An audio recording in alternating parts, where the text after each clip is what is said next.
Hello and welcome to The Beckoning Arm, what I hope is the first episode of many about the paranormal and all things strange. I can't call myself a believer because I've never seen anything out of the ordinary myself, but I'm definitely not a skeptic either. I'd say I'm an agnostic, but a very open agnostic at that. Each episode, I hope to speak to someone about their own real-life experiences with the paranormal, etc. And it'll be with a very open mind that I'll listen to their tales. I hope you can find a little time in your day to listen along with me.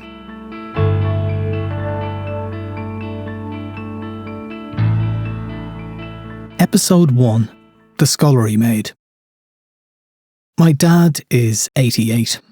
He was born in 1934 and grew up in East Wall, a housing estate on the edge of Dublin's Docklands. He's told me many stories over the years, but only 2 of them are potentially paranormal, and only one of them happened when he was young. The first one relates an encounter that occurred in 1939, and as his birthday is in late November, he was likely only 4 years old at the time. When it got late in the evening, the fire was lit upstairs. There was a fireplace in our front bedroom. Yeah, we were all up in the room, sitting around the fire, getting the heat, before we got into bed.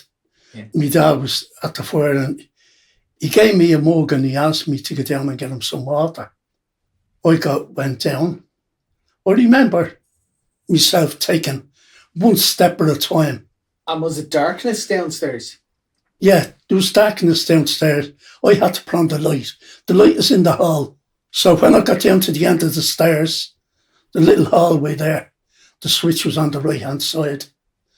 And I switched on the light. So I went in, and anyway, I opened the door and I went in. And I was just about to walk. It took a few paces, maybe about 4 paces or so. And I seen the light on in the scullery. So where's the scullery from where you are now? We called it the scullery. It's the kitchen. That's where the grub was all cooked. And there was a bath in there. You could have a bath. So it was a bathroom and a kitchen? It was a bathroom and a kitchen. Wow. And the toilet, you had to pass through the kitchen to go to the toilet. So at this point, as my dad enters the living room, he suddenly realises he's not alone.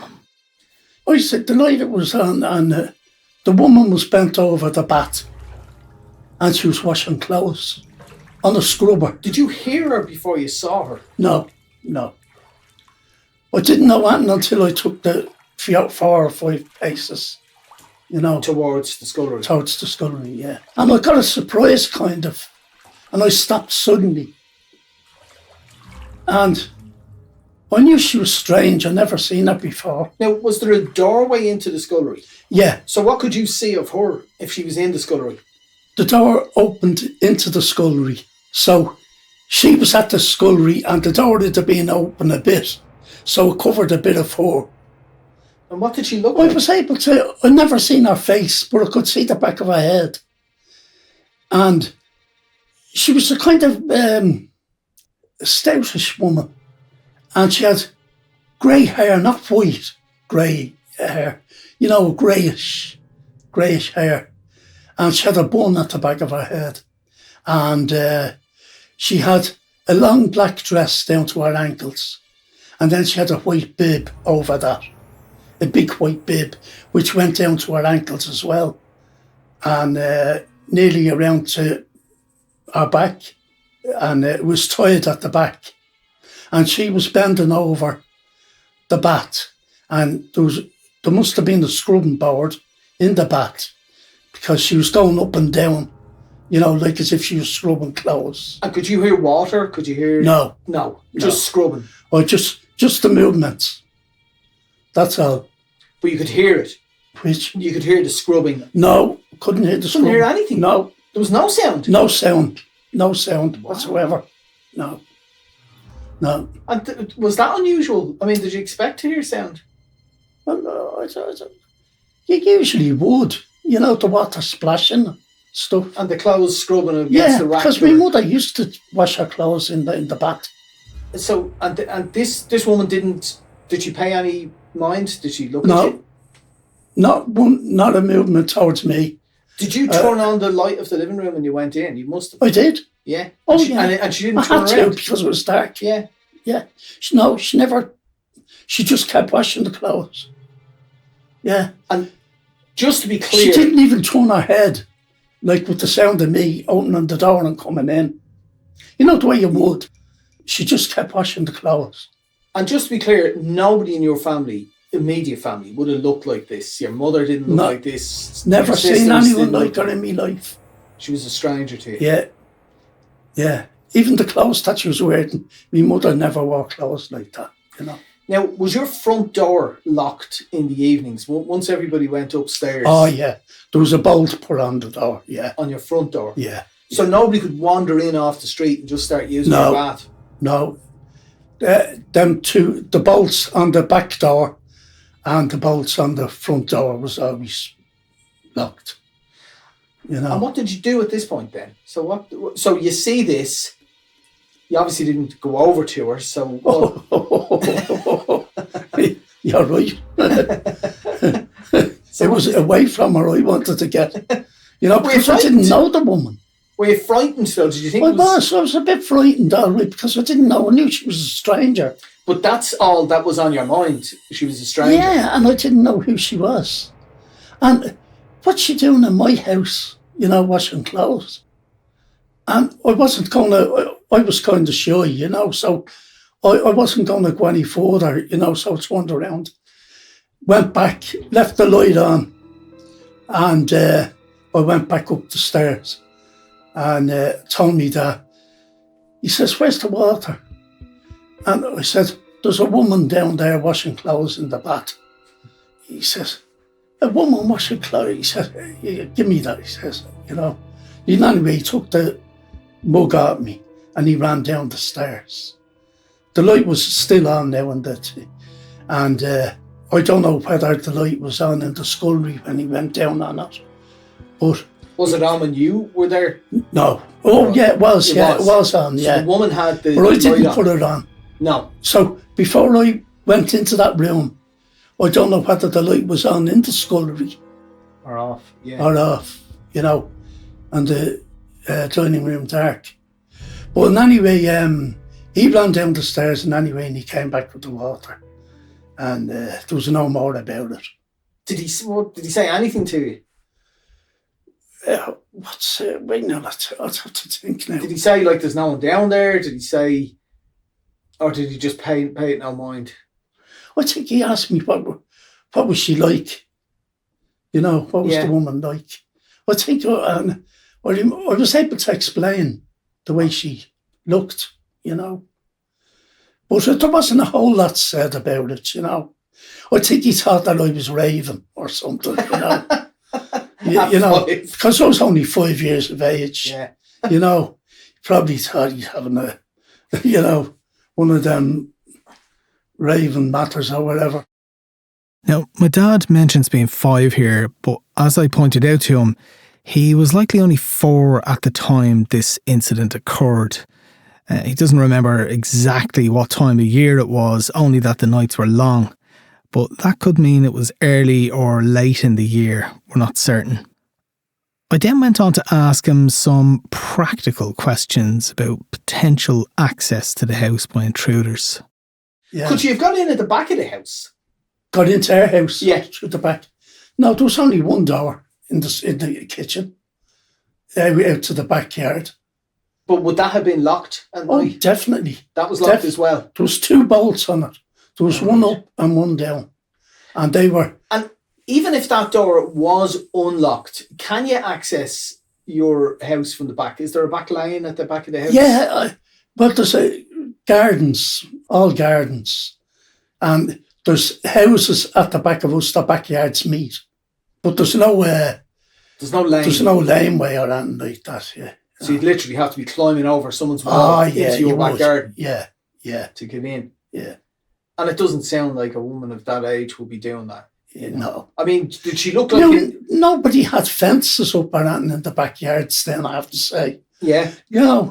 And... was there wire? No, there was no wire even. So a woman could get under the railings, and come in if the door wasn't locked. Yeah. But the door was locked.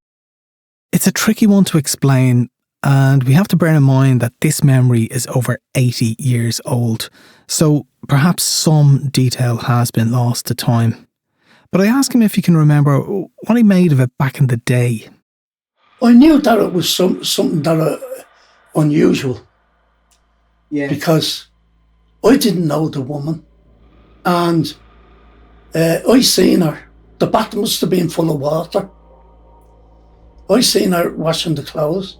When my dad went down, there was no one there, no water, no nothing in the bath. But you didn't see the water in the bath, and you didn't hear water, so no, you don't know if there was water in the bath. Yeah, but what would she be doing going, sure. She was doing the actions. Yeah. It's a strange one, isn't it? It is, yeah. It's odd. I have always thought about it, Did you listen to your dad going downstairs to see if he was talking to anyone? No. I was back at the fire. You couldn't care less. Exactly. I mean, I keep saying it's only 5. Yeah. It's only a kid. And do you remember anyone else in the room showing concern, like your mother or your brothers or sisters? No. You don't remember? You were only 5, I mean, you mightn't have been paying attention. Yeah. Couldn't say, really. But I doubted my sisters and aunt was talking about it. Thinking about my dad's earlier description of the woman, I asked him if she looked like anyone in the family. Now, yeah, my mother's mother looked like her. Looked like her, yeah. Because my mother had a photograph of her mother, and it was like her. All right, so you'd seen a photograph of her. Yeah. Now, we looked up this on the census, the Irish census online. And then we looked up the births, marriages and deaths, and we found a death certificate for a Mary Nalty. Yeah. And it was from 1930, and she was about 75. Now, the houses were built in 30 or 32, somewhere around then. Mm-hmm. You were born in 34, and then you saw this in 39. Yeah. So it seems what the sighting that you saw was about 9 years after your grandmother passed away. Yeah. We've no reason to believe she'd be there. The house was built around the time of her death. If I'd have known she was down there, I wouldn't have went down. Well, it would, in fairness. I don't even think your mother would have gone down. Because I wouldn't go down if there was a stranger downstairs. I didn't even... Nobody heard anything upstairs. I'd have said it. But I'm sure my father had a chat with my mother about it. Yeah, I'm sure. After. My dad's had decades to think this one over, so does he have any rational explanation for what he saw? No, definitely not. Like, you don't know how a woman would have got into the house. She wouldn't have gotten in, I know that. And she wasn't a member of the family, so, And nobody had let her in. Yeah. And the lights were off, as you said, except for the scullery. Yeah, all the lights. The light was on upstairs in the room where the fire was. Yeah. And in all these years, did anyone else in the family remember the incident or bring it up? No. They don't remember it. I tell you, I was talking to Nelly not very long ago, before she died, and we were talking in our house, and I happened to bring her up, whatever we were talking about, I don't know what, but Nelly said, "Oh, Willie, don't be talking about them things, will you? We have to live here." So that was the end of my dad's ghost story from when he was young. But as I packed up the equipment, he suddenly recalled that in 1939 there was a tragic death in the family. So Johnny's your brother?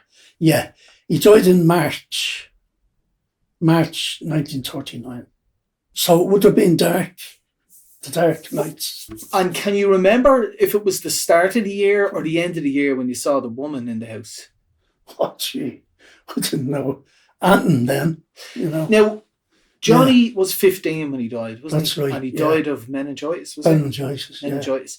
And this was 1939. You were 5.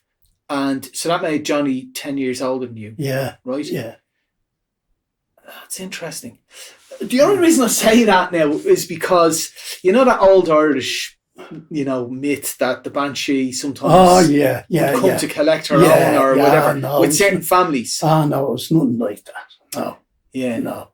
There's no crying or anything. There was no sound or... Not a sound, Yeah. So I firmly believe that it was me mother's mother. Wow. Yeah. Why would she be in a relatively new house that was built probably a couple of years after she died? I mean, she could have been just looking after, looking on the family, or, they say that. She liked Johnny. And... Well, she would have known him. And came back to, Yeah, to visit. Yeah. I don't know. And can you remember when you went down, can you remember if Johnny was already gone or if he was still alive? Oh, no. You can't remember if he was up in the room? Oh, no, he would be gone. He would he would be gone, yeah. Really? Yeah, Johnny would be gone, yeah. So Johnny was dead at this point when you went downstairs? Not at that. When you went downstairs to get the water, yeah, was Johnny upstairs or was he already dead? He wasn't upstairs. I can say So he could have been in the hospital? So he must have been in the hospital. Or he died. Yeah. Wow. Yeah. Well, that's another dimension to it. I don't know. And maybe, I don't know, I was thinking just maybe the granny came back for some reason or another, Yeah, it's a strange one, isn't it? Yeah. I mean, the problem is that... And if it had been me mother went down for the water, she'd have never have told us that. She wouldn't. No. But they say children see things. Yeah. And I've heard they see things up to the age of 6. So it's interesting that you were 5. Yeah. I mean, I don't know how true that is, but, it's interesting. But why me? Why did I have to see that? Who knows? All I wanted to do was turn on the tap, fill the thing with water and bring it. And you would have had to go into that scullery, of course, to turn on the tap to get the water. So the conundrum we have with that story is that if you look at the practical side, nothing makes sense. Because how did a strange woman get into your house, right, when the doors were bolted, front and back? Oh, right? yeah. It would have been impossible to get in without the door being open. Yeah. But if you look at a supernatural, if you believe in that sort of thing, if you look at a supernatural element, who was it and why? It could have been your mother's mother, but why? Why would she just appear in such a mundane, routine act? Washing clothes in the bath. I mean, if the house was 100 years old, you could say maybe she used to do that in that bath. She never, as far as I know, she never came down to do our... I don't know even if she was alive when we got that house. Well, no, I don't think she was because, as I said, we looked up the deaths records and we think she died in 1930. Which means... And I think Nellie said the houses were built in 32, I think. Something like that, so it's very odd. Yeah. So there you have it. As with most ghost stories, I'm both intrigued and entertained by them. I love them. But I don't know what to make of them. Firstly, this is my dad telling this story and I trust him implicitly. I believe he saw this woman. But was she real or was she something else? I have never personally seen anything I could class as paranormal, so I've nothing to draw on here. I don't know what it's like to see someone or something and have no rational explanation for it. If this woman was real, how did she get into the house? If she was an apparition, and the idea that such things exist is astonishing and intriguing, then who was she? And why was she there?